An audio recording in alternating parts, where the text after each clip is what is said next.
Noong elementary school pa lang ang bida, sobrang idol na niya ang mabait niyang kuya. Pero sa malupit na twist ng tadhana, nasaksihan niya ang misteryosong pagkamatay nito. Ito ang ating bida, si Ryu, nakagagaling lang sa isang paligsahan ng makasalubong niya ang matalik niyang kaibigan na si Rena. Si Rena ay nanood para suportahan siya at sa mismong pagkakataong iyon, may mga babaeng nagyaya kay Rena magkaraoke kaya naman si Ryu ay tumakbo para makipag-usap kay Merace na sikat sa mga babae. Inaya ni Rena si Eri na sumabay sa kanila pero tumanggi ito dahil mahigpit ang patakaran sa oras ng pamilya niya at naiintindihan naman ng lahat dahil pulis ang ama ni Eri. Nang gabing iyon, nagtraining si Ryo ng kickboxing at paglabas niya, may kagat ng pusa sa binti niya saka ito tumakbo. Hinabol niya ito at napansin niyang parang rakon ang itsura. Hindi na nag-isip pa si Ryo at umuwi na lang para magpahinga. Sandali siyang nahiga at nakatulog at nanaginip ng kakaiba. Nasa kakaibang mundo siya kung saan mas mababa ang gravity kaysa sa normal na mundo. Habang masaya siyang tumatalon-talon, biglang may mga portal na naglabasan ng mga halimaw na target siya. Mga kamay na halimaw na may bibig ang humabol sa kanya kaya napilitan siyang tumakbo. Iniligtas siya ng isang magkasintahan, isang swordsman at isang magician. Pinatago nila si Ryo habang sila ang humarap sa mga halimaw. Pero isa ang nakatakas at tumungo kay Ryo. Inabot niya ang kamay para ipagtanggol ang sarili saka siya nagising. Kinabukasan, ikinwento ni Ryo ang panaginip kay Merace at napagkasundoan nilang kakaiba nga ito kahit sobrang totoo ng pakiramdam nito para kay Ryo. Nang gabing umuwi siya, nag-research si Ryo tungkol sa panaginip pero ang sabi ng internet baka psychological trauma lang ito mula sa nakaraan at dahil dito, naalala niya ang pagkamatay ng kuya niya. Lumabas siya para maglakad. Habang naglalakad, may bigla siyang narinig na kakaibang ingay na siya lang yata ang nakarinig. May nakita siyang dalawang tumatakbo at binanggit nila ang pangalang Desarya na binanggit din ng dalawa sa panaginip niya. Sinundan niya sila at may nakita siyang kakaibang portal. Nilapitan niya ito para tingnan kung ano. Samantala, yung dalawa ay nasa mundo ng panaginip ni Ryo para sa misyon na patayin ang mga halimaw. Pinatay ng babaeng may dalang machine gun ang maliliit na kamay na halimaw habang ang lalaking naka-skate shoes naman ay lumapit para lumaban sa boss. Pero kahit sinipan na niya sa ulo, hindi pa rin ito namamatay. Binuhos ng babae ang bala pero wala pa ring epekto. Tinanong ni Ryo ang mga tao tungkol sa portal pero iniiwasan nila siya dahil akala nila sira ulo siya. Napagtanto niya na siya lang ang nakakakita ng portal. Napansin niyang pamilyar ang portal at biglang may lumabas na halimaw. Iniligtas siya ng babae at dinala palayo bago lumabas ang boss. Akala niya nananaginip lang siya ulit pero sinabi ng babae na totoo ito at kung mahuli siya ng halimaw, patay siya. Nagtaka siya kung bakit may baril ang isang bata kaya napagtanto ng babae na hindi siya isang chosen warrior. Tinawag niya ang kasama niya para tapusin na ang halimaw at para hindi madamay ang mga sibilyan. Sinipan ng lalaki si Ryo para hindi siya maabot ng halimaw. Para itong nanonood ng sine, pero nang matamba ang halimaw papalapit sa kanya, napilitan siyang tumakbo. Napunta siya sa tapat ng riles at hinayla siya ng babae palayo. Napansin niyang maganda ang physical condition ni Ryo para maging isang chosen warrior, pero wala itong alam sa pagiging warrior at paggamit ng kapangyarihan na mag-imagine ng weapon para pumatay ng halimaw. Wala pa ring maintindihan si Ryo kaya nakita ng babae na walang kwentang protektahan siya. Tinalikuran niya si Ryo at hinayaan itong habulin ng halimaw, iniisip na kaya naman niyang sumabay sa physical condition niya at kailangan nila ng oras para sa maliliit na halimaw. Matapos habulin, napansin ni Ryo na parang sa panaginip niya ang physical condition niya. Naalala niya ang sinabi ng babae at may naisip siya. Tumigil siya sa pagtakbo at hinarap ang halimaw.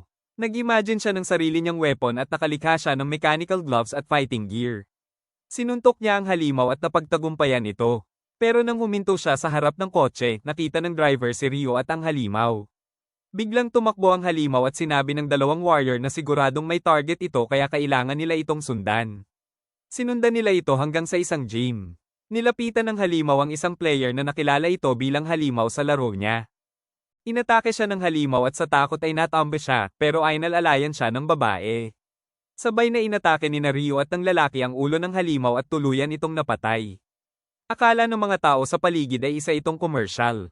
Pero nang mamatay ang halimaw, nakalimutan ng lahat ang nangyari, bagamat may mga ebidensyang naiwan. Ipinaliwanag ng babae na kapag namamatay ang halimaw, nawawala ang alaala ng mga tao tungkol dito at tanging mga warrior lang ang nakakaalala. Desarya ang tawag sa mga halimaw na iyon, nilikha mula sa panaginip at guni-guni. Lumitaw ang taong lumikha ng halimaw. Sinabi ng dalawa na ang isang tao kapag nakalikha ng halimaw ay hindi na gising pa.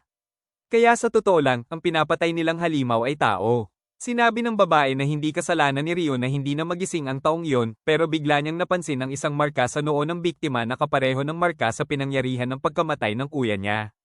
Tinanong ni Rio ang dalawa kung ano ang markang iyon. Tinawag ng lalaki ang isang nilalang na si Cheese para magpaliwanag.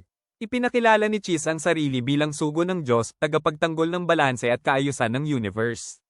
Lumilitaw ang marka sa mga taong nakipagkasunduhan sa mga halimaw na iyon.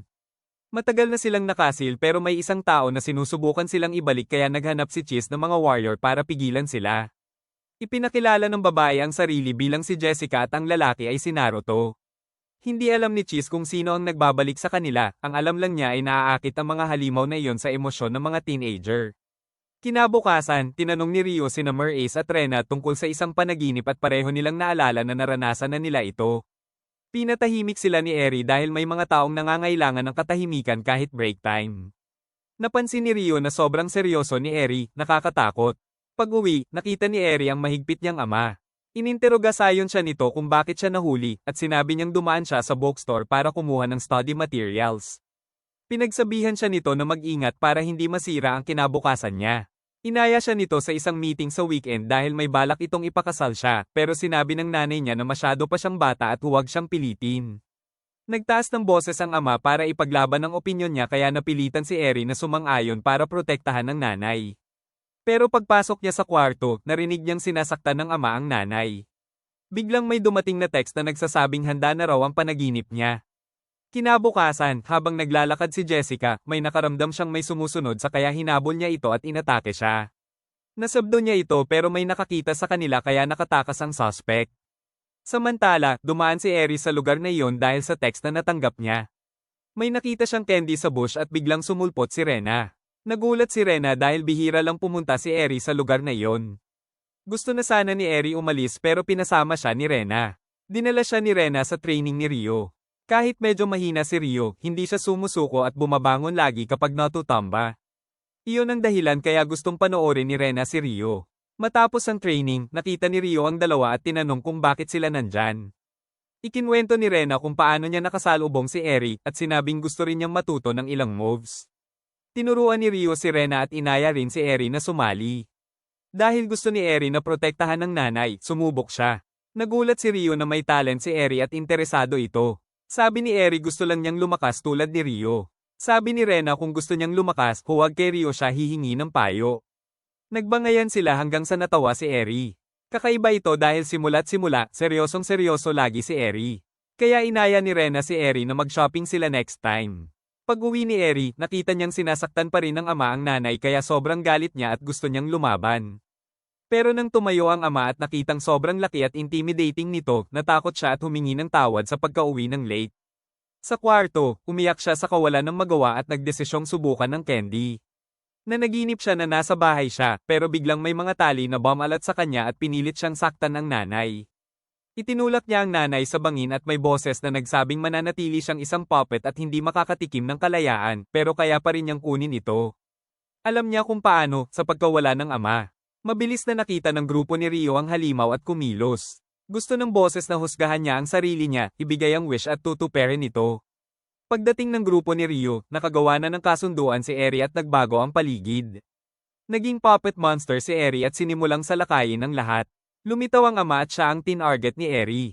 Nakita ni Rio ang nakaraan ni Eri at naunawaan niya kung gaano ito kadesperado. Nagising siya sa katotohanan at sinubukang pigilan si Eri. Sinaktan ni Eri sina Jessica at Naruto gamit ang tali at tinutok niya ang ama nito. Tumakbo ang ama at hinarap siya ni Rio pero tinangay siya nito at tatapakan na sana ang ama nang sumulpot ulit si Rio at sinabing hindi niya lubos na maintindihan ang trahedya nito pero hindi siya magiging malakas sa pananakit ng iba. Naramdaman ni Eri ang mga salitang iyon at nagising siya mula sa pagkontrol ng halimaw, naging isa siyang warrior katulad nila dahil sa exposure niya sa Dream World. Naglaho ang Dream World at bumalik sila sa totoong mundo na may bagong kasamang si Eri. Biglang dumating si Rena. Naalala niyang may nakita siyang malaking halimaw kaya tumakbo siya, pero ngayon wala na ito. Kinagat ni Cheese si Rena dahil sa tingin niya ay pwede itong maging warrior. May hiningi ng pabor si Eri kay Rena. Kinabukasan, umuwi si Eri na may bagong estilo ng pananamit. Sinabi niya na sapat na siyang magulang para magdesisyon para sa sarili at hindi na siya susunod sa ama. Inakusahan ng ama ang nanay na sinisira si Eri, pero ipinagtanggol siya ni Eri at sinabing kung gusto ng nanay na makipaghiwalay, sasama siya rito. Ayaw pumayag ng ama sa divorce kaya pinakitaan siya ni Eri ng recording ng pananakit nito sa nanay at binyantaan ito. Sumuko ang ama at inamin na mali ang kilos niya at magbabago na siya. Masaya na si Eri dahil nagbago na siya at naging mas malakas. Kinabukasan, tuloy pa rin ang pag-aaya ni Rio kay Rena na maging warrior, pero ayaw ni Rena. Inaaksaya lang daw ni Rio ang oras sa mga bagay na walang kwenta, pero sabi ni Rio naghahanap lang siya ng clues tungkol sa pagkamatay ng kuya niya. Sa school, iniligtas ni Rena ang isang kaibigan na si Tomo mula sa mga bully. Ayaw ni Tomo na madamay si Rena kaya pinaalis niya ito. Nang hapon na yun, nagkita sila ni Tomo sa Shibuya at sumabay si Rena dito sa pamimili. Napansin ni Tomo na maraming nakakakilala kay Rena at sinabi nitong sikat siya sa lugar na iyon. Samantala, naalala ni Rio ang pagkamatay ng kuya niya. May nakita siyang isang taong sumaksak dito at hindi normal ang mukha ng pumatay. Nang gabing iyon, nanaginip si Tomo tungkol sa totoong motibo ni Rena kung bakit ito nakikipagkaibigan sa kanya. Hindi nagtagal, kumalat ang masasamang tsismis tungkol kay Rena sa internet at pinag-uusapan siya ng marami. Pero hindi ito pinansin ni Rena dahil wala naman siyang ginawang masama. Tuloy pa rin ang paglalaro ni Rio sa kanya dahil wala siyang alam sa tsismis. Alam ni Eri ang tungkol dito pero hindi siya naniniwala. Si Rio lang talaga ang walang kamuwang-muwang. Ayaw ni Rena na madamay ang mga kaibigan niya sa tsismis pero hindi siya iniwan ng dalawa kaya wala siyang magawa. Nang hapon na yun, humingi ng tulong sina Eri at Rio sa grupo ni Cheese. Nalaman nilang gawa ng isang kapangyarihan ng tsismis na nagpapatatak nito sa isipan ng mga tao forever. At siguradong may gumawa nito. Gusto ni Rio na tulungan si Rena dahil isa itong potential warrior pero hindi nila mapipilit si Rena kung ayaw nito. Bibigyan na lang nila ito ng panahon para mag-isip. Sa puntong ito, sa madidilim na eskinita na lang nakakapaglakad si Rena dahil sa sobrang grabe ng tsismis. Dumating si Tomo at sinabing hindi siya naniniwala sa tsismis at mananatili siya sa tabi ni Rena kahit ano paman. Hindi naman daw gaanong nag-aalala si Rena dahil may mga kaibigan namang naniniwala sa kanya. Umalis siya para hindi madamay si Tomo sa masamang epekto ng tsismis. Pero nagdesisyon si Tomo na ipapakita niya kay Rena kung gaano lang kapeke ang mga kaibigan nito. Kinabukasan, may lumabas na video tungkol kay Rena kung saan sobra niyang binabash ang mga kaibigan niya at si Tomo lang daw ang pinagkakatiwalaan niya. Nakita ito ni Rio at sobrang galit. Pinayuhan siya ni Merace na huminahon dahil halatang peke ang video. Naniniwala si Merace na hindi estudyante ang nag-post nito kaya kailangan nilang humanap ng taong marunong sa internet para mag-imbestiga. Samantala, hinarap ni Rena si Tomo dahil sa hinalang may kinalaman nito sa mga salita sa video. Sinabi ni Tomo na sa oras ng pagsubok lang makikita kung sino ang totoong kaibigan. May kakaiba sa itsura ni Tomo kaya natakot si Rena at lumayo. Inaya ni Rio si Naruto na kumain para humingi ng tulong sa pag-imbestiga sa video ni Rena. Hindi rin alam ni Naruto kung paano at sino ang nag-post nito dahil walang IP address, parang hindi galing sa tao sa Earth. Kaya naisip ni Rio na baka galing ito sa Dream World. Pero sabi ni Cheese, walang signs ng halimaw kaya hindi pa sila pwedeng kumilos. Pinagsabihan ni Rio ang lahat na huwag masyadong kumain dahil ginagastusan lang nila siya. Nang gabing iyon, may mga taong sumusuri kay Rena habang naglalakad siya kaya napilitan siyang magtago sa isang eskinita. Biglang lumitaw ang isang halimaw at kinuha si Rena. Mabilis na nakatanggap ng tawag ang grupo ni Rio at pumunta sa pinangyarihan, pumasok sa portal. Pumasok sila sa portal at nag-transform para lumaban sa mga halimaw. Nakita ni Rena si Tomo. Inamin ni Tomo na siya ang may gawa ng mga halimaw na ito. Iniisip niyang peke lang si Rena. Para lang daw magpasikat at magmukhang mabait kaya nito pinoprotektahan si Tomo. Hindi naniniwala si Tomo na dahil sa kabutihan ng loob nakikipagkaibigan sa kanya ang isang tulad ni Rena. Lahat naman daw may hinihintay na kapalit. At hindi maiintindihan ng mga sikat na tulad ni Rena ang pakiramdam ng isang talunan tulad niya. Gusto niyang maging katulad ni Rena at pinagawan niya sa halimaw na pagsamahin sila. Sinimulan na silang i-absorb ng halimaw nang dumating ang grupo ni Rio. Sinabi ni Rio na ang dahilan kung bakit tinulungan ni Rena si Tomo ay dahil nakaka-relate si Rena dito. Noong elementary, binubuli din si Rena hanggang sa si Rio ang nagligtas sa kanya. Simula noon, nakakaramdam na siya ng pakikiramay at tumutulong sa iba gaya ng ginawa ni Rio sa kanya. Nag-transform siya at tumakas mula sa halimaw at isang suntok lang nagawa niyang magiba ito. Matapos lumabas sa kabilang mundo, natuwa si Cheese dahil maaga nila napatay ang halimaw bago pa nito tuluyang ma-absorb si Tomo at maging isang malaking boss. Safe si Tomo, at wala nang choice si Rena kundi maging warrior at maging kasama ni Ryo. Nagising si Tomo at humingi ng tawad kay Rena sa lahat ng ginawa niya. Hindi naman siya sinisi ni Rena dahil naimpluwensyahan lang siya ng masamang grupo. Sinabi rin niyang nawala na ang lahat ng chismis at huwag nang mag-alala si Tomo. Gusto niya na sa susunod ay magtiwala ito sa iba at huwag masyadong maging nega at pessimistic. Hindi nagtagal, habang pauwi na ang grupo, may nakita si Ryo na pumatay sa kuya niya sa kabilang kalsada kaya tumawid siya kahit red light. Pero nawala ito. Ilang araw pagkatapos, nagkita-kita ulit ang grupo para pag-usapan ng mga kakaibang pangyayari. Habang sina Ryo at Naruto ay puro kain lang, pinag-usapan naman ni Rena at Cheese ang candy na ginamit ni Eri at Tomo. Pareho nilang natanggap ito mula sa text ng isang misteryosong tao pero nabura ang lahat ng impormasyon tungkol dito nang hindi nila alam. Malamang hindi ang Namigay ang gumawa ng candy. Pag-alis nila, nagbago ang personalidad ni Naruto mula sa pagiging masayahin tungo sa tahimik niyang ugali. Umuwi siya para maghanda ng pagkain para sa kanyang ama na bagong galing sa trabaho, ang kanyang ina ay hindi gaanong nakakasundo ng pamilya. Hindi nagtagal, maraming tao sa internet ang nagrereklamo tungkol sa buhay nila at gusto nang mawala. Kaya sinamantala ng nasa likod ng lahat ng ito ang pagkakataon at ipinamahagi ang candy sa maraming lugar sa lungsod para sa mga nangangailangan na makatakas sa magandang panaginip. Kinabukasan, nag-imbestiga ang grupo ni Ryo dahil may lumitaw na simbolo sa ilang lugar sa lungsod. May nakita silang mag-ina na dumaan at humihingi ng game console ang anak. Parang may pinagmasdan si Naruto kaya nagbiro si Ryo na ikinainis nito at sinipa siya saka tumakbo.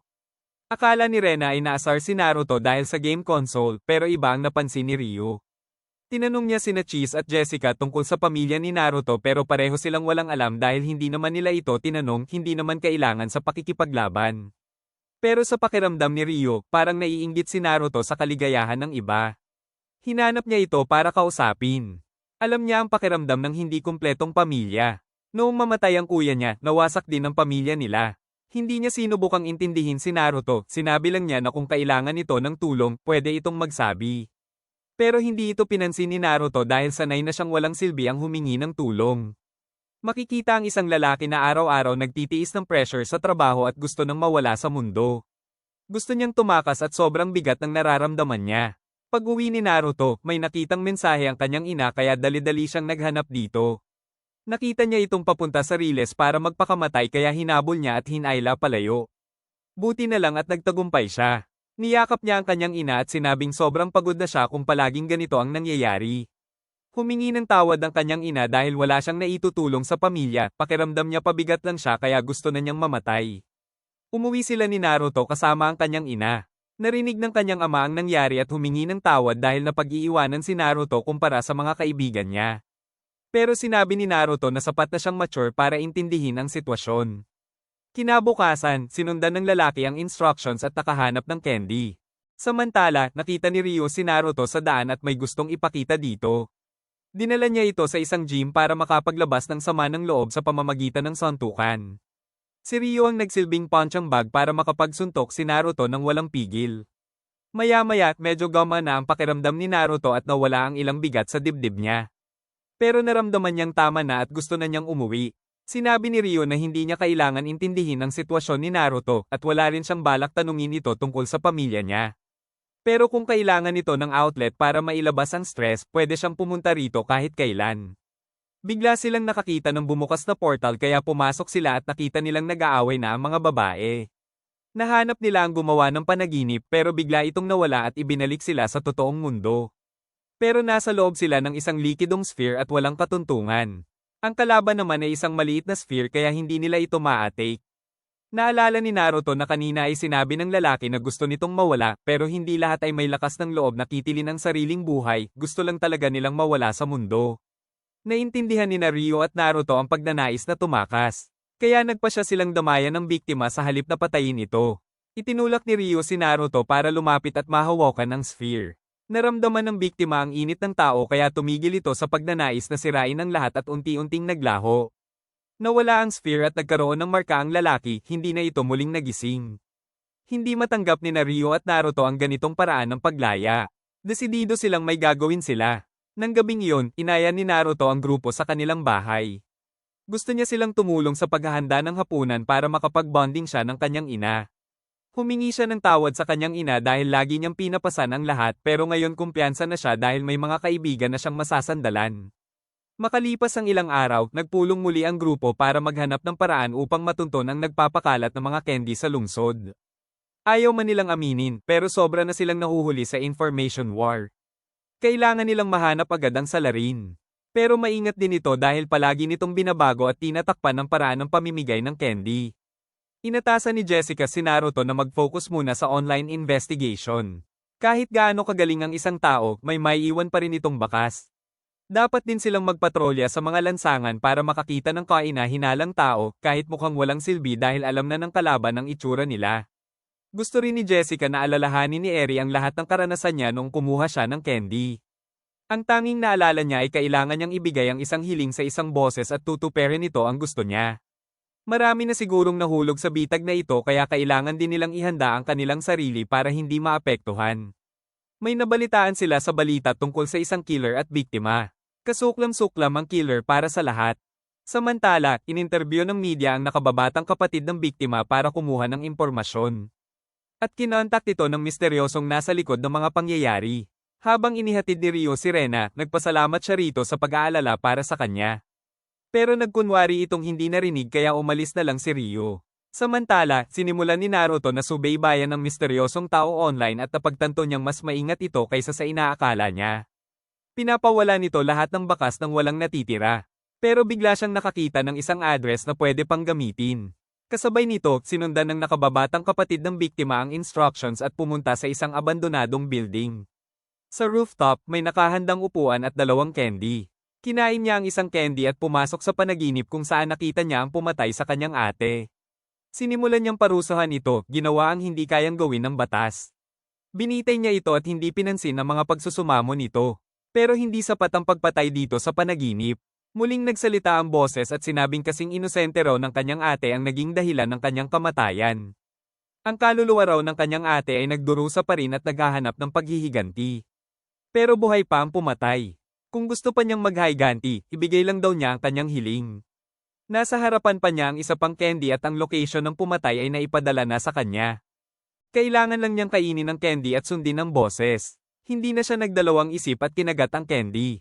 Samantala, nagtipon muli ang grupo ni Rio nang makakita ng bagong lead si Naruto.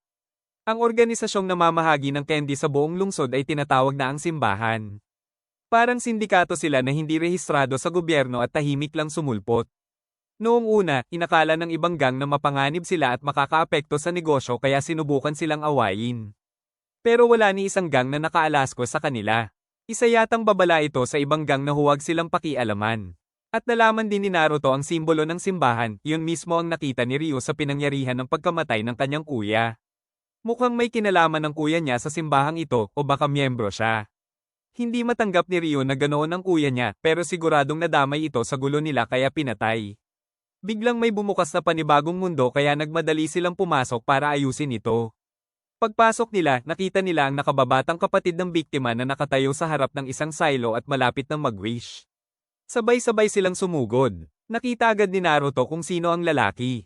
Kahit anong payo nila, ayaw makinig nito dahil ang tanging nasa isip lang niya ay ang paghihiganti at pagkitil ng buhay ng pumatay. Agad niyang ibinigay ang hiling at bumaba ang malaking halimaw para lunukin siya at dalhin sa totoong mundo upang harangin ang sasakyan na may dalang pumatay sa kanyang ate. Hinablat niya ang sasakyan, kinuha ang pumatay at hinawakan ito. Mabilis na dumating ang grupo ni Rio at sinubukan siyang pigilan habang may kontrol pa siya sa sarili. Sinabi niya na pagsasambahin niya ito at doon nakilala ng pumatay na siya ang kapatid ng babaeng kanyang pinatay. Hindi ito natakot, inasar pa siya kaya lalo siyang nagalit at hinigpitan ang hawak. Tinihil siya ni Rio at sinabing hindi iyon ang gusto ng kanyang ate. Sinubukan ni Rio na umunawa dahil napatay din ang kanyang kuya sa harapan niya. Pero nang tanungin siya nito kung bakit pinipigilan niya siya gayong naiintindihan niya ito, sinabi ni Rio na ang ginagawa niya ay pumatay din ng tao, kaya natigilan ito. Ayaw pa rin itong makinig at sinabing kung si Rio ang nasa posisyon niya, gagawin din niya ito. Nanlamig si Rio sa mga salitang iyon pero sinamantala iyon ni Eri at sinira ang braso ng halimaw para makawala ang pumatay. Gusto pa rin itong durugin ang pumatay gamit ang kamay pero sinuntok ni Rio ang halimaw at naglaho ang katawan nito. Sinabi ni Rio na sana ay naging katulad siya niya pero wala na ring saysay ang lahat. Aalis na sana sila nang biglang tumawa ang pumatay. Pagkalabas daw niya ng kulungan pagkalipas ng 10 taon, hahanap daw ulit siya ng babae. At hindi raw tumatakbo ang karma. Nakatayo siya sa gasolina na tumutulo mula sa nasirang sasakyan, may nagningges at nasunog siya. Isang aksidente ang dahilan ng kanyang kamatayan, walang mananagot. Hindi nagtagal, nakipaglaban muli ang grupo ni Rio sa isang malaking halimaw sa gitna ng lungsod. Inakala ng mga tao na isa itong 3D simulation at may babaeng tila napansin si Rena. Nagtulungan sila at napatay ang malaking halimaw pero hindi nila nailigtas ang biktima. Ito na ang pangatlong kaso sa isang linggo kaya pinaghinalaan nilang pinapabilis ng simbahan ang pamimigay ng candy para mabuhay muli ang Dark God. Napansin ni Rena na may babaeng sumusubaybay sa kanila. Nakita siya ng babae at tumakbo. Hindi siya nakita ng iba kaya akala nila nag-iimahinasyon lang si Rena. Posibleng ang babaeng iyon ay nakakaalala matapos silang mapanood sa laban. At kung totoo yun, kailangan nilang bantayan ito. Hindi nagtagal, nakita ni Rena ang babaeng sumusunod sa kanila at hinabol ito. Pumasok ito sa isang eskinita kaya tinawagan ni Rena si Rio para humingi ng tulong. Dumating si Rio at hinarang ang babae. Pinigilan nila ito at sinabing hindi sila masama para hindi ito matakot. Dumating si Cheese at napansin na may alaala nga ito sa mga halimaw pero mukhang hindi ito potential warrior. Posibleng may kinalaman ito sa simbahan. Kung totoo yun, hiningi nila sa babae na ikwento ang lahat dahil kalaban nila ang simbahan. Sinabi ng babae na imposibleng talunin ang simbahan dahil kinuha nila ang kanyang mga magulang kahit nagtangka silang tumakas. Mukhang may mapapala silang impormasyon mula sa kanya. Ikinwento ng babae na miyembro ng simbahan ang kanyang mga magulang pero natuklasan nila ang katotohanan at tumakas. Ayaw na nilang madawit sa simbahan pero kapag sumali ka na raw, hindi ka na pwedeng umalis. Kung lalabanan daw nila ang simbahan, may iligtas ba nila ang kanyang mga magulang? Siniguro ni Rio sa kanya na bahala na siya. Nakita ni Jessica na ito na ang pagkakataon para mahanap ang simbahan. Pero nagdududa pa rin si Naruto kung totoo ba ang sinasabi ng babaeng may berdeng buhok. Humingi ng ebidensya si Jessica sa babae pero wala raw itong maipapakita. Biglang naisip ng babae na siya mismo ang ebidensya. Kapag nalaman ng simbahan ang location niya, siguradong hahanapin at hulihin nila siya. Para itong baliw na plano pero malaki ang tsansa na effective ito. Pumayag ang lahat na suungin ang panganib. Saka lang nila nalaman ang pangalan ng babae, si Kazuha. Iniwan nila si Kazuha pero agad itong pinalibutan ng 4 na lalaki at pinasama. Biglang hinubad ni Kazuha ang peluka at nagpakilalang si Rena. Alam nilang isa itong bitag kaya nagpaputok si Jessica at tumakbo ang mga ito at sinipa ni Rio ang isa para mahuli. Dinala nila ang nahuli sa isang secret place para tanungin kung nasaan ang mga magulang ni Kazuha. Samantala, nagtatago si Kazuha sa bahay ni Eri. Nag-aalala si Kazuha na pabigat lang siya pero siniguro ni Eri na magiging maayos ang lahat. Bumalik tayo sa kabilang grupo. Matigas ang dila ng lalaki at kahit patayin ayaw magsabi, kaya humiram si Jessica ng credit card kay Rio. Wala si Rio kaya nag-abot si Rena ng membership card sa clothing store. Mukhang credit card naman ito kaya kinuha na lang ni Jessica. Pinayuhan niya silang lumabas para simulan na niya ang interogasyon. Maya-maya lumabas si Jessica at sinabing nakuha na niya ang impormasyon at pinayuhan si Rena na i-disinfect ang card. Mas mahalaga, may impormasyon na sila kaya gusto ni Rio na tawagan si Eri. Nagtungo sila sa highway, si Rio ay mag-isa sa motorsiklo. Sa tollgate, kailangan niyang huminto para magbayad kaya nauna si Jessica. Pagdaan niya, may napansin si Rio na sumusunod sa kanya. Binalaan din ni Jessica ang grupo na may sumusunod sa kanila at naghanda sila. Bumaril ang mga nasa likod kaya napayuko silang lahat. Gumanti si Jessica at natangay ang baril ng isa.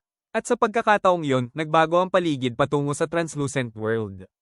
Nakita ni Jessica ang mga halimaw na sumusunod kaya nagdrift siya ng pumapaputok. Isang halimaw ang malapit ng sumabit sa kotse nang biglang sumulpot si Rio at sinuntok ito saka tumalon pabalik sa motorsiklo ng napakakul. Bumalik sa realidad, dumami pa ang mga humahabol kaya pinatumba ni Jessica ang driver ng isa para mabangga ang mga ito at nakaalis sila. Nakarating sila sa pinagtataguan ng mga magulang ni Kazuha, nag-inspeksyon muna gamit ang salamin bago pumasok. Pero pagpasok nila, naamoy ni Jessica ang dugo at may masamang pakiramdam, kaya dali-dali silang pumasok at nakita nilang huli na ang lahat. Patay na ang nanay ni Kazuha at ang tatay nito ay naghihingalo. Sinabihan nila itong lumaban dahil safe na si Kazuha at parating na rito. Natuwa ang tatay at sinabing ihahandog si Kazuha bilang sakripisyo sa Diyos dahil siya ay half-breed. Dumating si Kazuha at lumapit sa tatay. Ang bilin lang nito ay mabuhay siya at saka ito pumanaw. Nagsisi sila at hiling na sana mas maaga silang nakarating. Naunawaan ni Eri na inutusan ng mga magulang ni Konoha na ihandog ito sa Dark God. Pero nang isilang nila ito, alam nilang mali ang kanilang ginawa kaya nagtangkang tumakas dahil hindi nila kayang ihandog ang sarili nilang anak. Pero naniniwala si Eri na may iba pang dahilan kung bakit hinahabol si Konoha. Ngayon lang nito ibinunyag na kaya nitong hulaan ang oras at lugar kung saan lilito ang mga halimaw. Ngayon, naintindihan na nila kung bakit hinahabol ng simbahan si Konoha para hindi mapunta sa iba ang kakayahan nitong ito. Sa tulong nito, mas maaga nilang mahahanap ang mga taong naaakit ng Dreamer bago pa sila makapag-wish. Sa gayon, makukumbinsi nila ang mga ito na tumigil. Lahat ay naniniwalang malaki ang maitutulong ni Konoha sa kanila. Pero nag-alala si Rena dahil hindi naman warrior si Konoha at delikado ito para sa kanya. Pero sinabi ni Naruto na mas delikado kung mag-isa lang ito. Mas magandang isama na lang nila ito para sa kaligtasan nito, at bilang kapalit, tutulong din ito sa kanila. Nakita ni Ryo ang malaking pagkakataon na talunin ang simbahan at nagdesisyon si Konoha na ibahagi ang impormasyon tungkol dito. Ang simbahan ay pinamumunuan ng isang leader na tinatawag na obispo. At sa sandaling malapit na niyang sabihin ang tungkol sa obispo, isang bala ang tumama sa ulo niya. Parang pamilyar ang eksena. Mabilis na nagtago ang grupo ayon sa utos ni Jessica at napagtanto nilang ang bumaril ay tumago sa pader para patayin si Konoha gamit ang isang kalapit na kamera. Nang makitang nasira ang kamera, umalis na ang bumaril.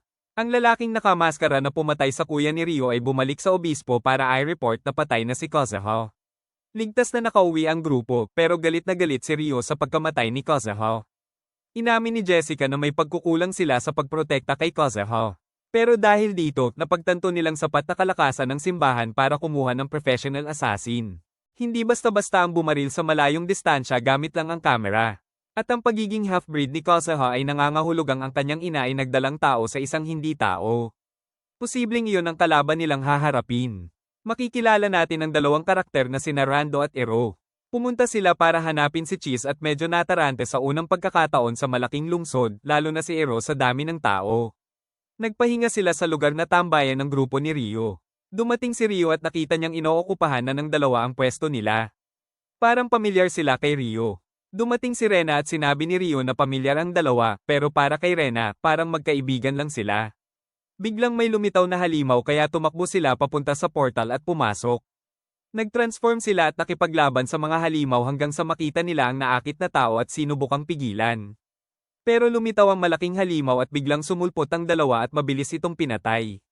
Naalala ni Ryo na sila ang magkasintahang nakita niya sa panaginip. Nakilala rin ni Rando si Ryo bilang ang nawawalang tao noon at nagkataong nagising ang kapangyarihan nito noon. Nagpakilala sila sa isa't isa at hindi nagustuhan ni Ryo si Rando. Nagpasalamat si Rando sa kanilang dalawa sa pagtulong. Pero sinabi ni Ryo na kaya naman niyang patayin mag-isa ang halimaw. Alam ni Rena na naiinggit lang si Ryo dahil naunahan siya ni Rando. Kahit sabihin ni Ryo na hindi, niyaya ni Rena ang dalawang bago na kumain at magkwentuhan. Sa sushi restaurant, tinanong ni Rando ang dalawa kung kilala nila si Cheese dahil warrior sila. Dumating si Cheese at gusto siyang pauwiin ni Rando sa isla pero ayaw ni Cheese. Ipinakilala ni Rando si Cheese bilang isang nilalang na iginuhit niya noong bata pa siya. Noong una siyang pumasok sa Dream World, may pumasok sa drawing niya at doon nabuo si Cheese. Kaya mukhang sugo nga ito ng Diyos. Nagtanong si Rena kung may iba pang warrior sa isla na binanggit ni Rando at nagbilang si Ero ng mga 10. Pero ang mahalaga ngayon, hindi pa makakauwi si Cheese dahil mas aktibo ang simbahan dito sa Shibuya.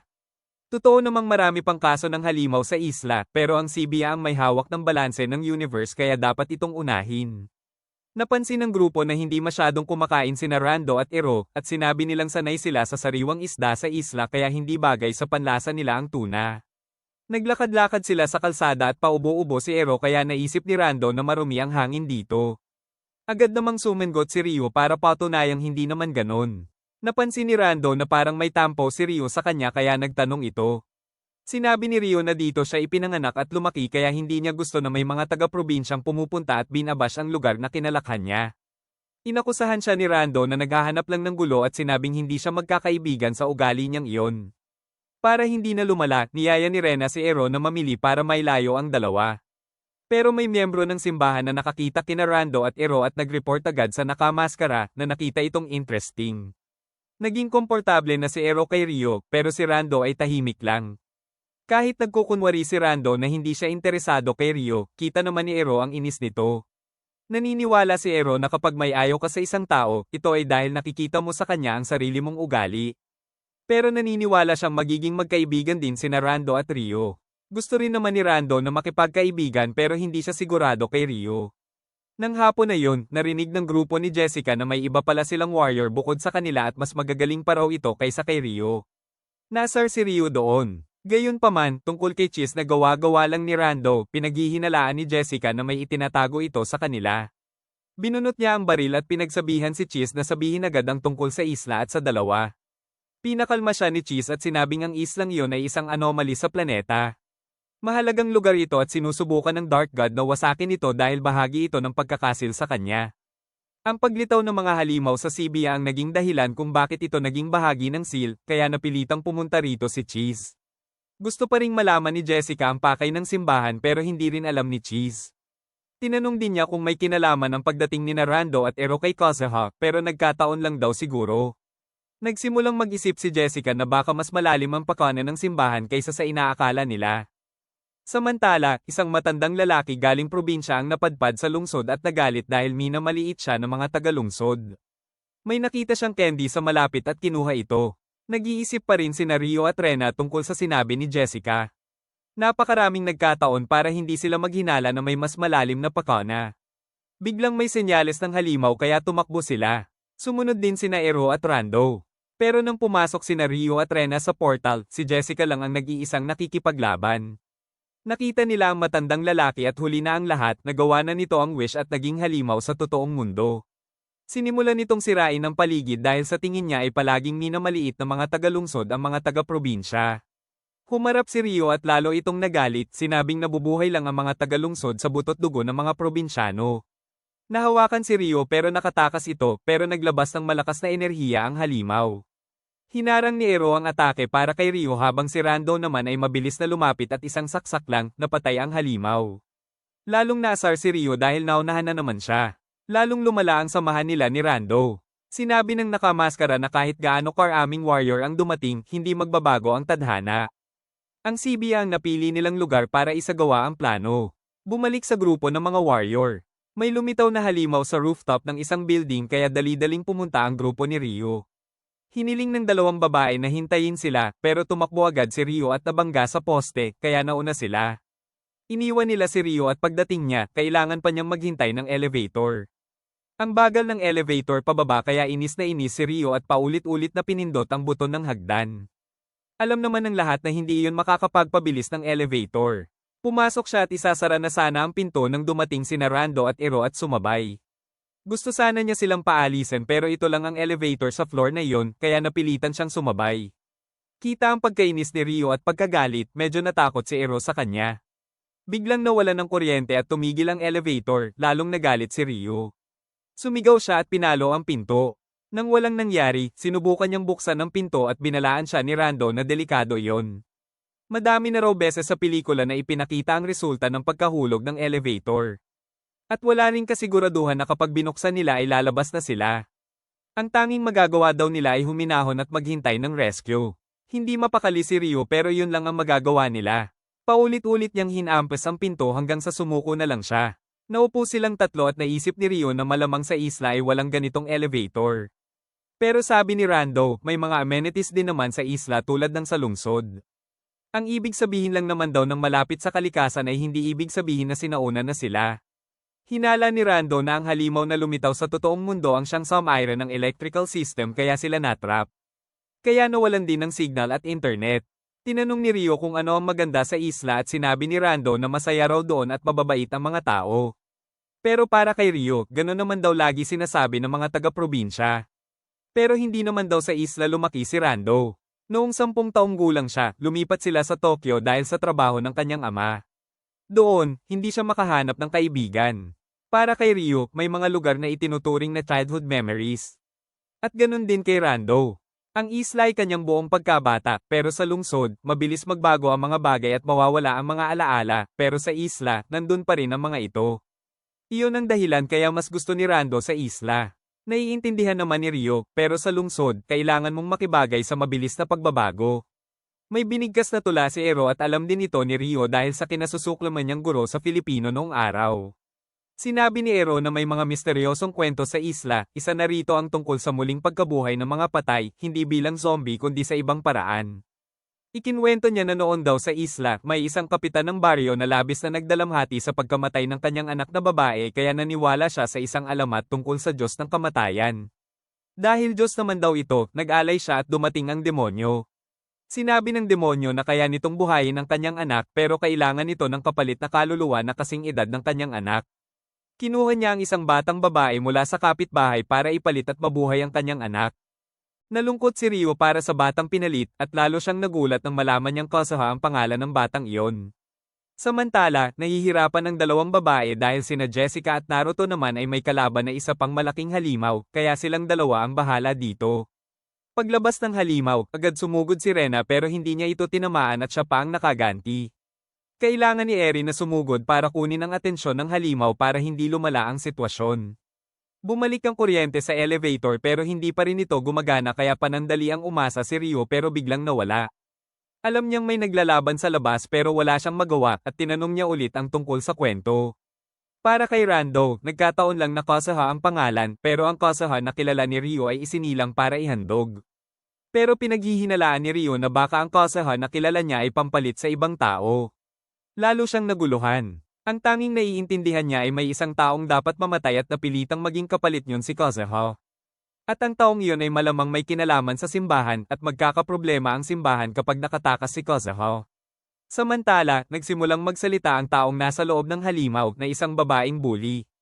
Ang biktima niya raw ay nagpakamatay kaya siya ay kinansela ng lipunan kahit humingi na siya ng tawad at hindi niya matanggap na siya ay hinuhusgahan ng mga taong walang kinalaman. Tinanong ni Rando si Rio kung alam niya ang tungkol sa mga marka at naalala niya ito ng mabuti. Sinabi ni Rando na sa isla may isang scroll na may ganyang simbolo at sa templo ay may bungo ng hindi kilalang nilalang na may marka rin. May kuweba rin sa Spain na natagpuan na may ganitong marka mula pa noong halos 50,000 taon na ang nakalipas.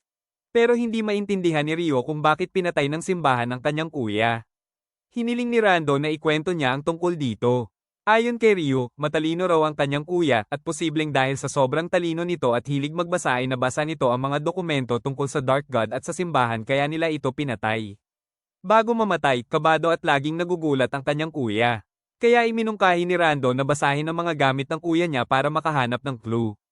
Bumalik tayo sa dalawang babae. Sawang-sawa na sila sa sinasabi ng taong nasa loob ng halimaw kaya sumugod si Eri pero tinangay siya ng halimaw palayo sa building. Tumalon si Rena at ginamit ang weapon niya para sumabit sa isang debris at itapon pabalik si Eri. Sinamantala ni Eri ang pagkakataon para lumapit ulit sa halimaw. Bumalik na ang kuryente kaya mabilis na sumakay sa elevator sina Rio at Rando para sumama sa laban. Tapos na rin si Jessica at napansin niyang ang taong ito ay nahati sa dalawang halimaw.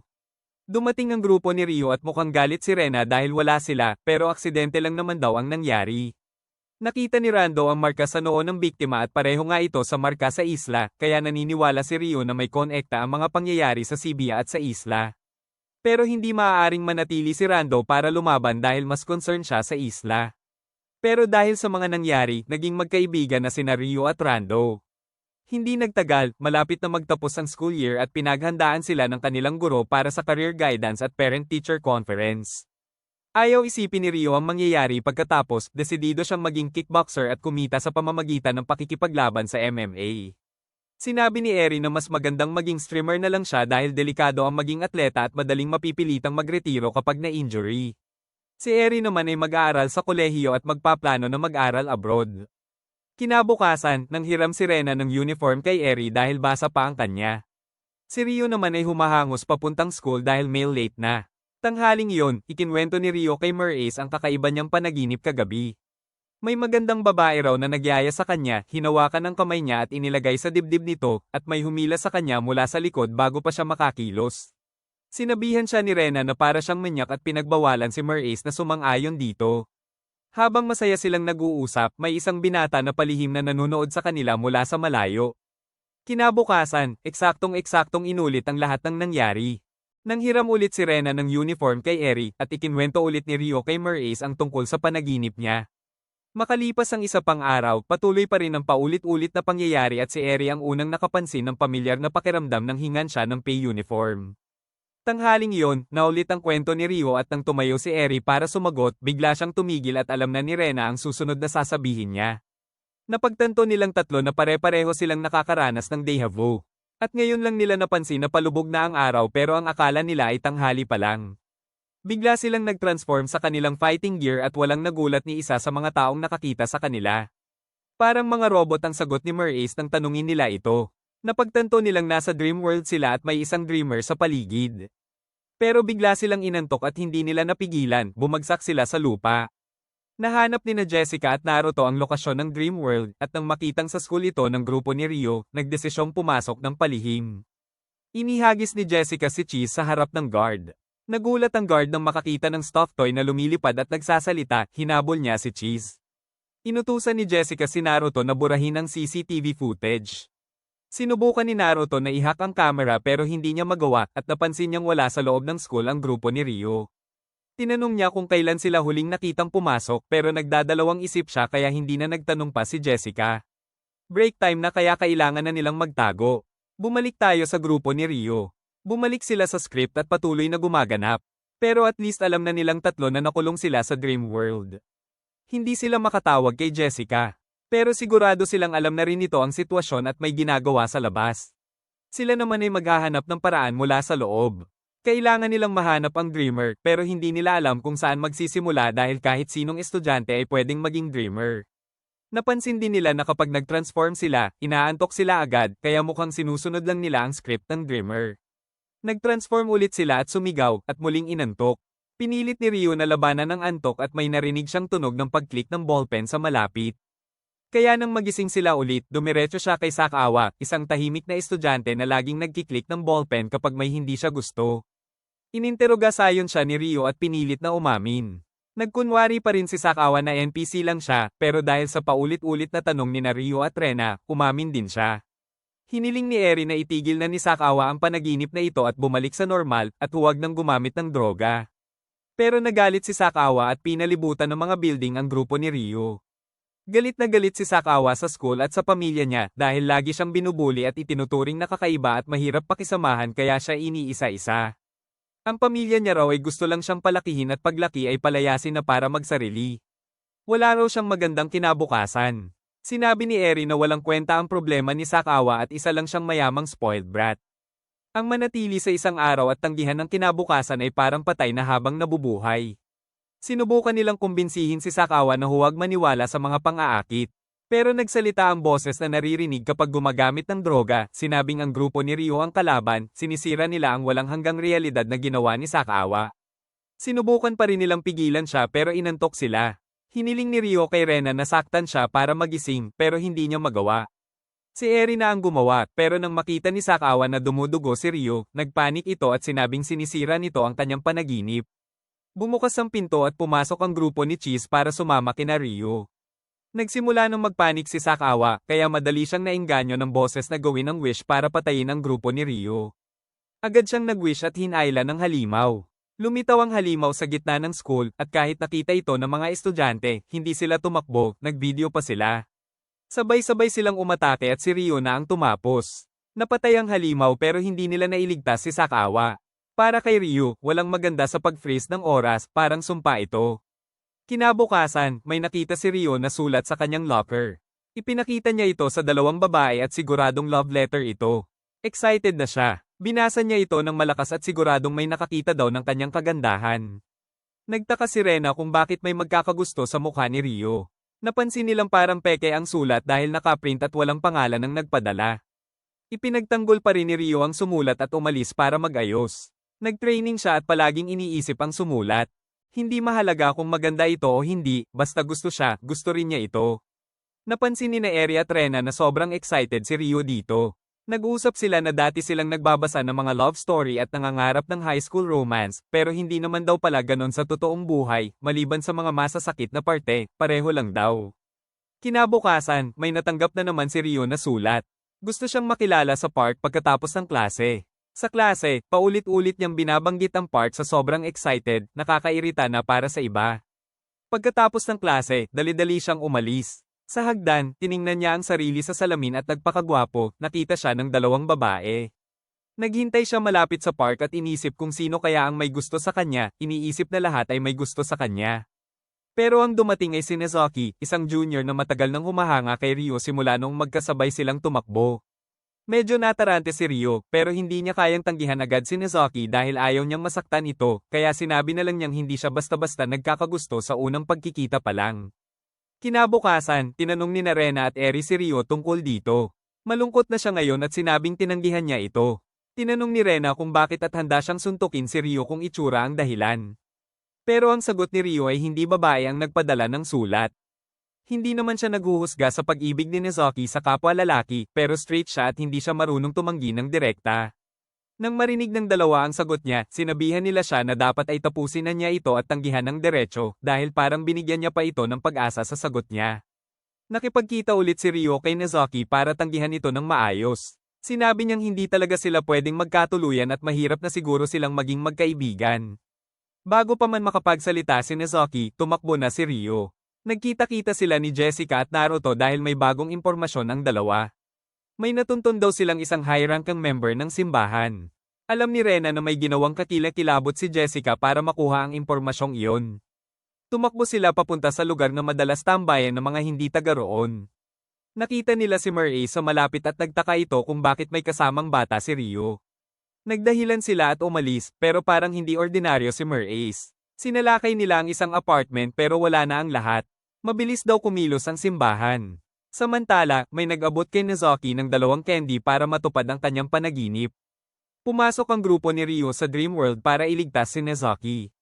Natutuwa si Nezuki dahil si Ryo ang nagligtas sa kanya, pero umalis agad ito para patayin ang halimaw kaya hindi siya natuwa. Nagalit si Nezuki at gusto niyang si Ryo na lang ang magligtas sa kanya. Ayaw na niyang lumabas, gusto na lang niyang manatili sa panaginip na ito kasama si Ryo. Nagpaputok ng mga string ang malaking halimaw at binalot sina Ryo at Nezuki sa isang cocoon. Inudyukan ng boses si Nezuki na alisin ang 2 babae para mapasa kanya si Ryo, kaya nagdesisyon si Nezuki na hindi niya hahayaang may magkaroon kay Ryo. Inutusan ni Nezuki ang malaking halimaw na umatake. Hinarang ni Rena ang atake para kunin ang atensyon nito, at nagawa ni Eri na umikot sa likod at atakihin ito, nasira ang cocoon. Nasaktan si Nezuki kaya nagdesisyon si Ryo na patayin na ang malaking halimaw. Pinayuhan ni Rena si Nezuki na hindi dapat saktan ng iba para lang magkaroon ng isang tao. Gusto lang daw ni Nezuki na makasama si Ryo, kaya sinabi ni Ryo na gawin niya ang gusto niya, pero huwag niyang hayaang samantalahin ng iba ang kanyang gusto. Naintindihan ni Nezuki at ayaw na niyang masaktan pa si Ryo. Dahil tumanggi si Nezuki sa panaginip, tumigil ang malaking halimaw at madaling nagawang suntukin ito ni Ryo at magiba. Pagbalik sa totoong mundo, tinanong ni Ryo si Nezuki kung sino ang nagbigay sa kanya ng droga. Ang nasabi lang ni Nezuki ay, Murray, bago na Himete.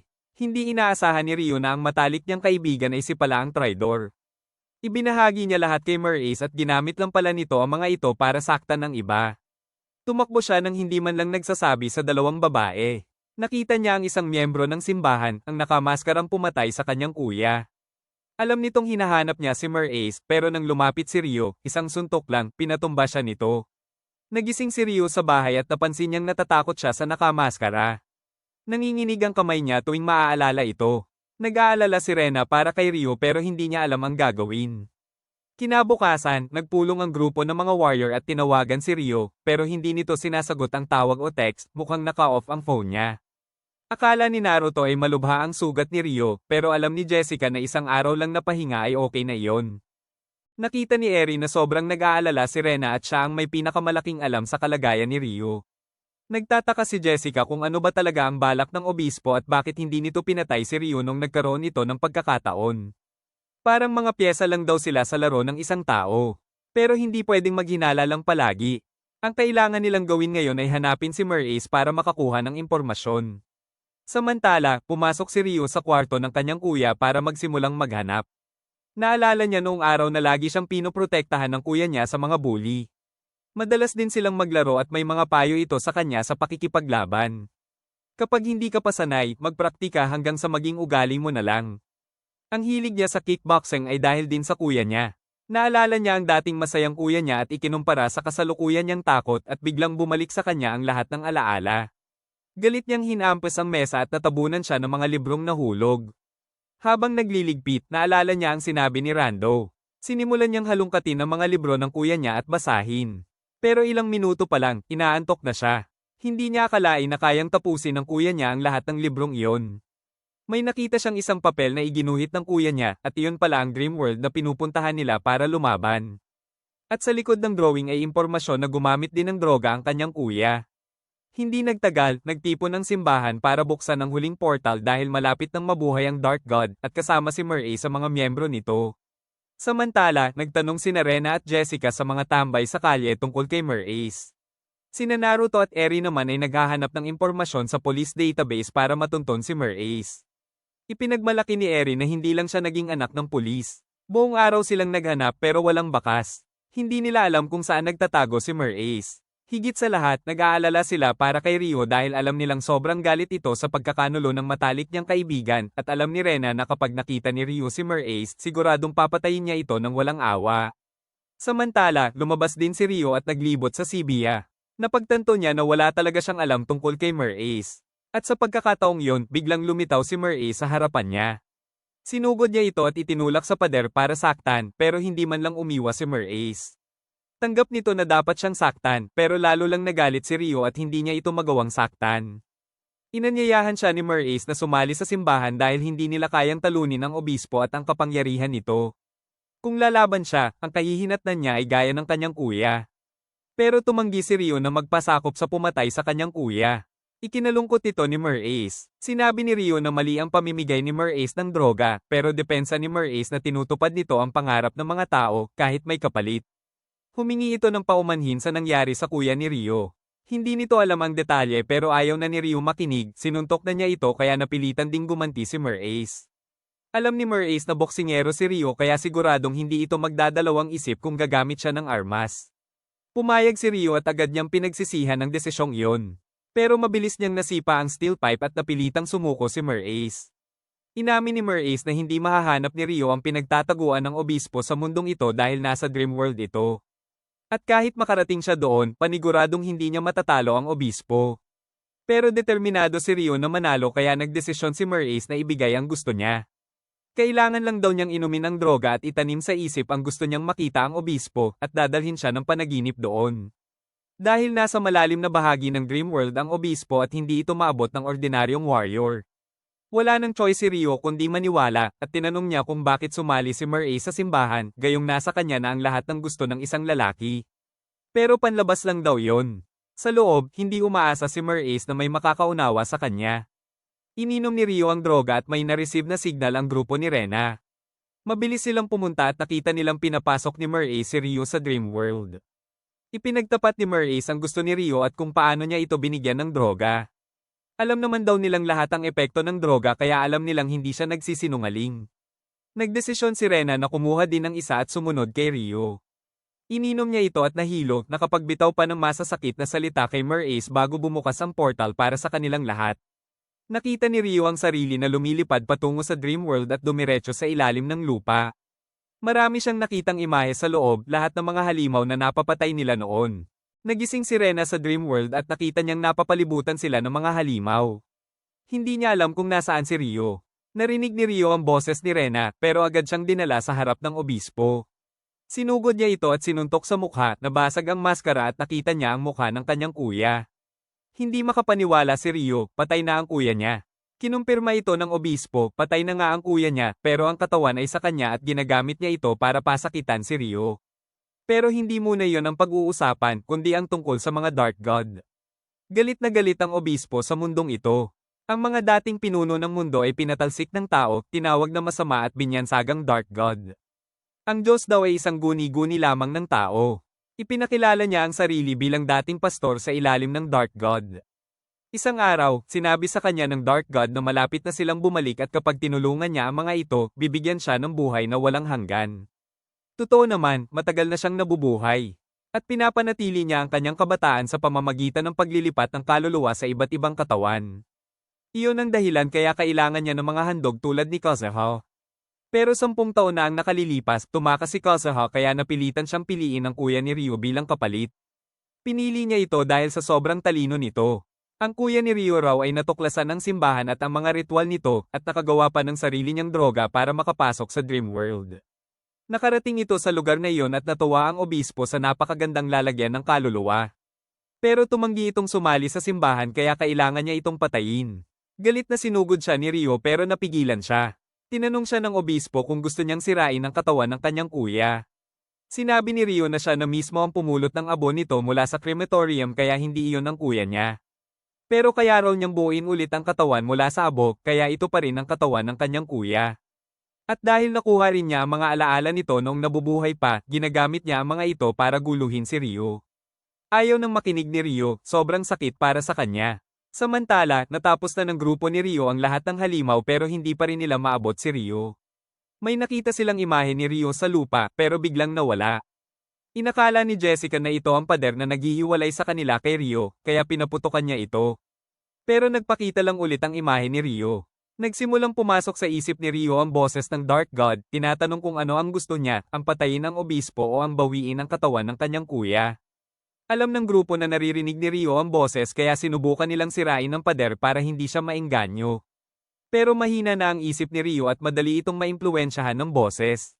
Kasabay nito, nakapasok ang grupo at naunahan ni Rena si Rio sa pag-wish sa Dark God. Dahil dito, hinawakan siya ng halimaw at kinuha ang kanyang isip.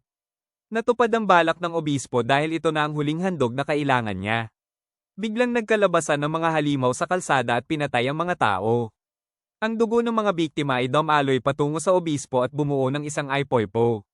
Hindi nagtagal, nabuhay ang Dark God sa mundong ito. Hindi pinansin ni Rena si Rio at itinulak ito palayo sa rooftop. Buti na lang at sinalo siya ni Jessica. Dumating din sina Rando at Ero kasama si Cheese. Inatake ni Rena ang Dark God at napansin ni Cheese na ito ang unang pagkakataon na may halimaw na nagmula sa isang warrior, malamang ay sinasapian si Rena ng isang halimaw. Hindi sigurado si Cheese kung may iligtas pa si Rena, pero ang kailangan nilang gawin ngayon ay pigilan ang Dark God. Buti na lang at hindi pa fully revived ang Head Dark God, ito ay nasa warrior form pa lang. Pero kung hahayaan nila ito, kaya pa rin itong lipulin ang sangkatauhan. Lumaki pa lalo ang Dark God at tinangay si Rena ng ilang metro. Inatake rin ito ang mga kalapit na building para kunin ang dugo ng tao at lalong lumakas. Paulit-ulit na inatake ni Rena ang Dark God at napagdesisyonan ni Jessica na kailangan na itong patayin kahit nakasama na si Rena.